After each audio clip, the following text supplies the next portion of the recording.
En 2008, un crimen de odio, disfrazado de crimen de honor, ocurrió en Turquía y conmocionó a algunas personas de la comunidad local. Y digo solo algunas personas porque, lamentablemente, muchos creen que la víctima es culpable de su propia muerte, simplemente por ser gay. Ahmet, un turco de 26 años, solo quería ser feliz, pero las personas que debían cuidarlo y protegerlo decidieron que el honor de la familia era mucho más importante que su propia felicidad. Hoy conocerán el caso de Ahmet Yildiz. Es otro caso adaptado del canal de Giselle Yudis, un canal dedicado a contar sobre crímenes ocurridos principalmente en Europa del Este, Medio Oriente, incluyendo crímenes de honor. Ya he hablado mucho de Giselle aquí, pues nos conocemos desde hace años y su contenido es excelente. Pero hoy tengo una sorpresa para ustedes. Nunca nos habíamos visto en persona hasta hoy, porque ella está aquí en Irlanda de turista y vino a visitarme. Y claro que no podía dejar de invitarla para que estuviera aquí en el set del archivo. Misterio, ven para acá. Chicas, me encanta estar aquí, ¿todo bien? ¿Todo bien? Nos vimos hoy, vaya. ¿Han pasado dos días? Han pasado 2 días y no nos hemos tomado una foto todavía. Vamos a tomarnos una foto. Hoy vamos a tomar una foto y grabar un podcast. Vamos a grabar un podcast. Cuando este video salga, el podcast ya va a estar disponible, ¿verdad? De hecho, yo voy a grabar con ella, tú vas a grabar 2. Eso porque vamos a grabar sobre crímenes, ese va a ser grabado, no sé la fecha en que va a salir. Y hoy ella va a grabar con Andy Santos, mi amiga de Capadocia que está aquí detrás de la cámara. Saluda ahí. ¡Ay, gente! Estoy aquí escondida. ¡Ay, me encantó! Entonces va a estar muy padre. Chicos, también sigan el podcast. Después, si lo ven, ya pueden ir allá, que ya está grabado, ¿verdad? Está en su canal. Revisen su canal. Sobre el caso de hoy, chicos. Ustedes que siguen el canal Archivo Misterio siempre ven que, de vez en cuando, estoy adaptando algunos guiones del canal de Giselle. Porque creo que los casos son increíbles, principalmente increíbles así. ¿Saben a lo que me refiero, verdad? Absurdos, pero la manera en que ella los trata me parece increíble. Siempre pido alguno para adaptarlo y traerlo al canal, Archivo Misterio. Nos conocimos en el primer caso, el de Yassimitu, creo que hace unos 3 años. Y es una colaboración ya que llevamos mucho tiempo. Ya son más de años, ya... Llevamos años en contacto desde entonces. Tengo 3 o 4 años y es la primera vez que venimos aquí. Nos vemos, estamos felices, ¿verdad? Estoy muy feliz de estar en Irlanda. Ahora estoy sentada en el mismo sofá de siempre, por si no lo habían notado. ¿El sofá? El mismo sofá, el mismo escenario, prácticamente el mismo escenario. Silla. También trabajo. En Irlanda y Turquía, increíble. Me está encantando, pero oye, gracias por haber venido. Gracias por haber aceptado la invitación de venir aquí. Yo fui quien amó de verdad, me encantó conocerlo en persona. Muchísimo. ¿De verdad? Gracias, lo agradezco, me encantó. Quiero decir, para ellos mi frase... Ay, mensajes dados. Vamos al caso de hoy.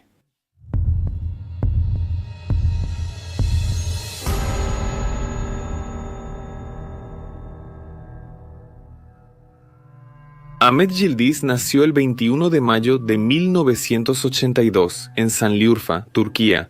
Sus padres se llaman Yahya y Sidika Yildiz, y él era el único hijo varón. Además de él, había al menos una hermana.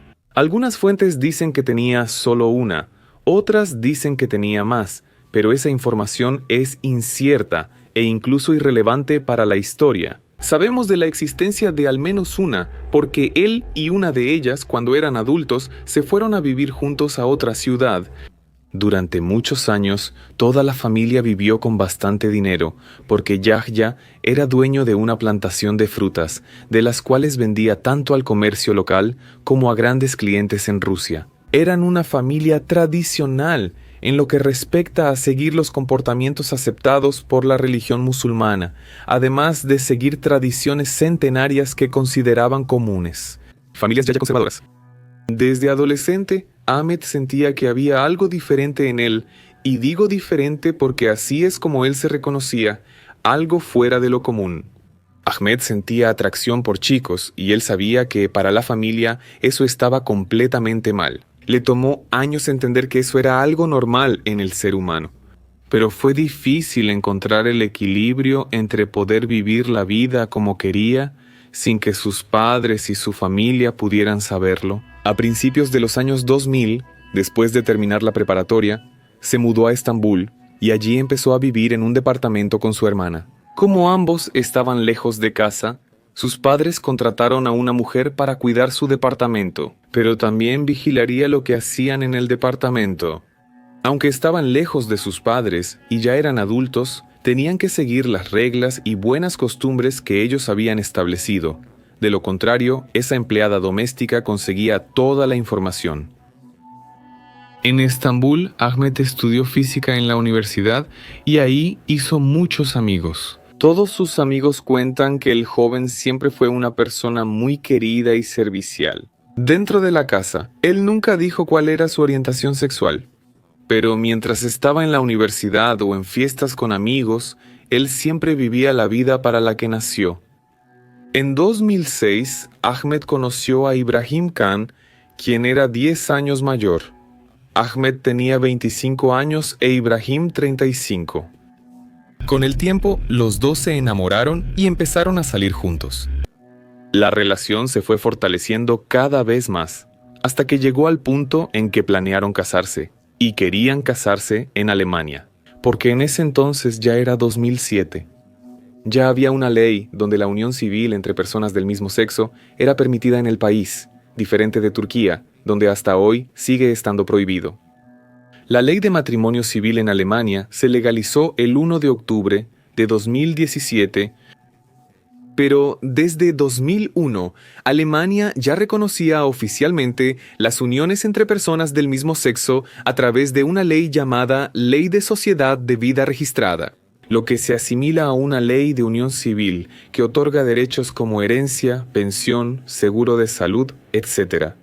Pero algunos otros beneficios que solo se adquieren mediante el matrimonio civil aún quedaban fuera, como beneficios fiscales y el derecho de adopción. Y aquí quiero hacer una observación sobre lo importante que es esto, porque más adelante, esa situación de no haber una aprobación legal de su matrimonio terminó causando un problema bastante serio que se extiende hasta hoy. Bueno, ellos querían casarse en Alemania, pero al mismo tiempo, Ahmet estaba siendo presionado por sus padres para que consiguiera una novia, se casara y les diera nietos.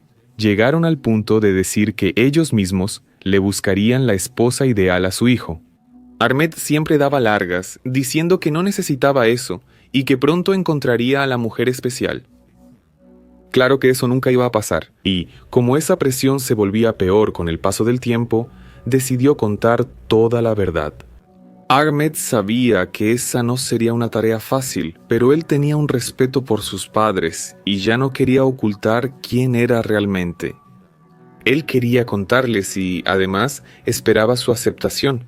A finales de 2007, a través de una llamada telefónica y con mucha dificultad, Ahmet contó todo. Dijo que casarse con una mujer nunca iba a suceder, porque él era gay, y que ya llevaba mucho tiempo saliendo con un chico con quien quería vivir el resto de su vida. Él también dijo que, si su papá y su mamá no se sentían cómodos con eso, no había problema, él lo entendería. Pero también dijo que no se preocuparan por lo que las demás personas fueran a decir, porque él no iba a andar gritando a los 4 vientos que era gay. Él estaba en otra ciudad y nadie de su ciudad natal necesitaba saberlo. Al papá no le gustó nada esa llamada, y de ahí en adelante la relación quedó bastante afectada. Después de eso, Ahmet decidió salir del departamento donde vivía con su hermana y finalmente se fue a vivir con su novio. Incluso después de esa conversación, sus padres seguían con la idea de que su hijo se casara con una mujer. Incluso llegaron a sugerir que su hijo regresara a Sanliurfa para que consultara a un psiquiatra y se curara de lo que ellos pensaban que era una enfermedad o un trastorno mental.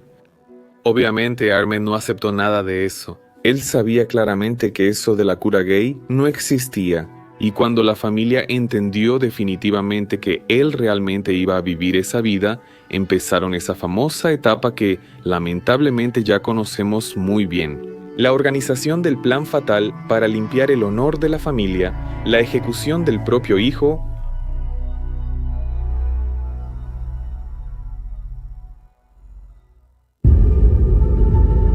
Durante el primer semestre de 2008, Yahia sigue atormentando la vida de Ahmet, haciendo llamadas crueles e incluso amenazantes, dejando claro que si él seguía viviendo en ese mundo sucio, él mismo lo mataría.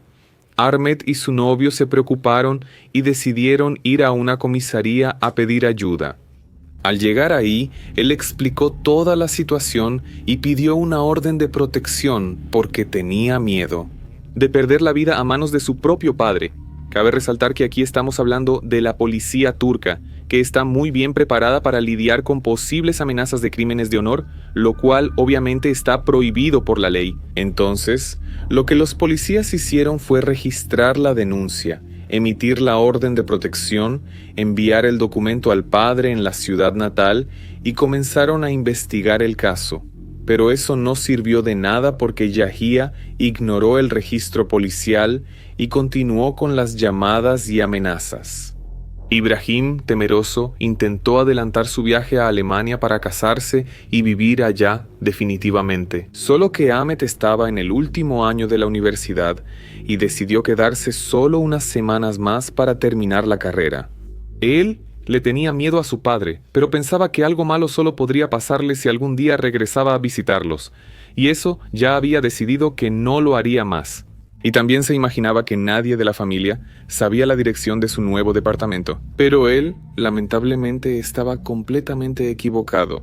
El 15 de julio de 2008, Ahmed pasó todo el día estudiando para los exámenes finales de la licenciatura. Y, cuando llegó cierta hora, ahí, cerca del final de la tarde, decidió bajar a comprar un helado en el mercado. Ibrahim se quedó en el departamento. Ahmed bajó y fue hasta el auto que estaba estacionado cerca del edificio, pero frente a una cafetería. Lo que nadie imaginaba era que su padre, de alguna manera, había encontrado la dirección. Yahya rentó un Mercedes negro el día anterior y manejó más de 900 kilómetros hasta Estambul. Se estacionó frente al edificio de su hijo y con un arma en la mano esperó durante horas y horas hasta que su hijo apareciera. El hecho de que alquilara un auto fue porque sabía que, si iba en su propio automóvil, Ahmed podría reconocerlo y huir. Ahmed, entonces, ya en la calle, se dirige hacia el auto. Pero antes de que pudiera entrar, Yahya apareció del otro lado de la calle y disparó 5 veces contra su propio hijo. De 5 disparos, 3 dieron en el pecho, 1 en una pared y otro alcanzó a la dueña de la cafetería que pasaba por la puerta. Poco después de eso, Yahya entra en el Mercedes y huye del lugar. Ibrahim, que estaba en el departamento, escuchó los disparos y, al mirar por la ventana el movimiento en la calle, vio el auto de Ahmed intentando salir de la escena y chocando contra varios autos a su alrededor. Porque sí, él no murió en el momento y, completamente desorientado, estaba intentando huir de su padre. El novio bajó corriendo las escaleras y, al llegar a la calle, se encuentra con el auto de Ahmed chocado al costado de una farmacia, a solo 10 metros de donde todo sucedió.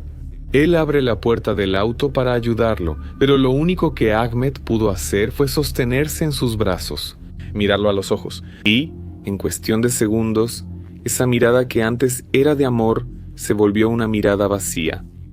Ahmed murió a los 26 años en brazos de Ibrahim. Como mencioné, en esa situación había una segunda persona herida, la dueña del establecimiento, que se llama Umuhan Darama. Ella sobrevivió al disparo, pero tan pronto como la policía comenzó a investigar el caso, tanto ella como ellos sospecharon que ella era el objetivo, y eso complicó mucho el inicio de las investigaciones. Umuhan estuvo casada con un hombre durante muchos años, con quien tuvo un hijo, pero fue un matrimonio solo religioso, y Turquía no reconoce los matrimonios hechos solo por lo religioso como legales. Las parejas necesitan casarse por lo civil para tener acceso a todos los derechos. Después de un tiempo, ellos se separaron, y tiempo después, él falleció.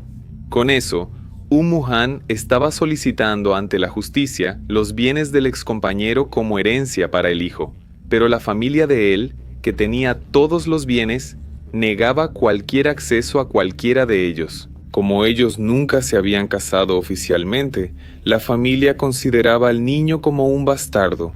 En eso, ella venía recibiendo varias amenazas de la familia, y Umuhan nunca dejó de luchar por lo que sería el derecho de su hijo. Cabe destacar que este ex esposo estaba registrado legalmente como el padre del niño, pero como todo ocurrió fuera de un matrimonio legalizado, la familia estaba haciendo de todo para que ni ella ni el niño recibieran ni un solo centavo del matrimonio. Tomó algunos días hasta que todos pudieran entender quién era realmente el tirador y quién era realmente el verdadero objetivo. Eso solo sucedió porque Ibrahim fue a la comisaría para recordarle a la policía que Ahmed tenía una orden de restricción contra su padre. Y fue ahí cuando comenzó una investigación adecuada.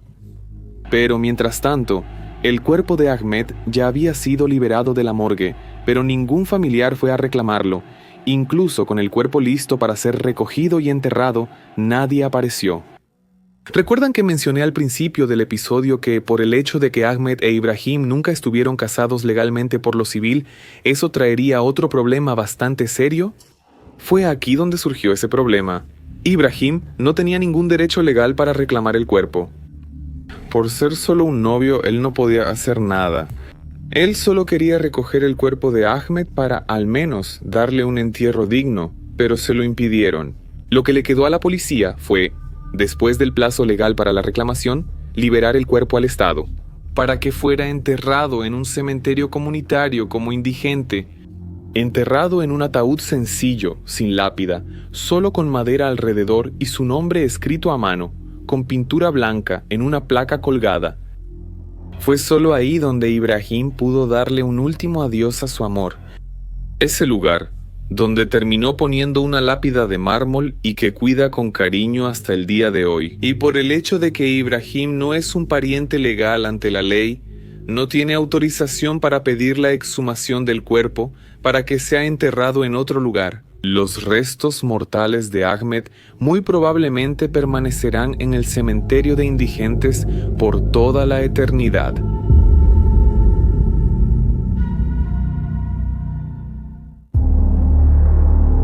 En la casa registrada por la policía como domicilio familiar no encontraron a nadie. Les tomó semanas poder encontrar a algunos de ellos en otra casa en la ciudad de Adana, y en el lugar solo estaban la madre y los abuelos. Todos huyeron de la dirección original y Yahya estaba desaparecido. La policía obtuvo, mediante la operadora, información de que Yahya estaba en Estambul el día del crimen gracias a su número celular, y esa era una prueba crucial para considerarlo como el único sospechoso. Además, no tenía permiso para portar armas, lo que lo hacía sospechoso de otro delito. Con todo eso, el 30 de octubre de 2008, lograron emitir oficialmente una orden de arresto.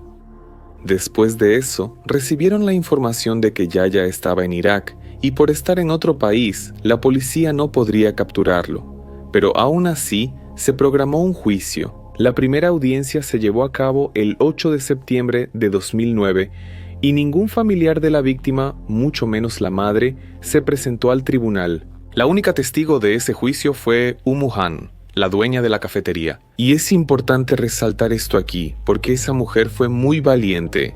Antes de que ocurriera el juicio, ella estuvo recibiendo amenazas de varias personas que apoyaban la defensa del honor y de personas homofóbicas. También recibía llamadas en su lugar de trabajo, cartas amenazadoras, y el establecimiento fue atacado a tiros. Durante la madrugada, al menos el lugar estaba cerrado y nadie resultó herido, pero ella entendió el mensaje.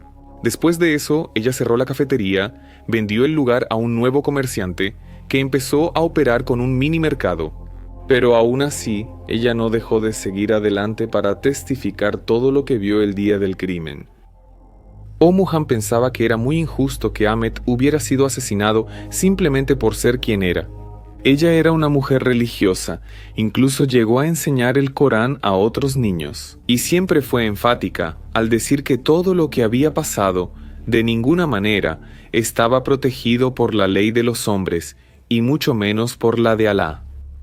En el libro sagrado no existe ninguna mención sobre quitarle la vida a alguien en nombre de ningún honor. Y enfrentando todas las amenazas que recibía, ella siguió adelante para testificar a favor de ese joven que nunca llegó a conocer. Han, de hecho, merece todos los aplausos del mundo. Después de que se escucharon todos los testigos de la fiscalía, el juez quería escuchar a la defensa, y como Jack ya no estaba presente, la audiencia fue aplazada. Desde 2009 se han programado más de 40 audiencias y el acusado no se ha presentado a ninguna de ellas. Él sigue prófugo hasta hoy.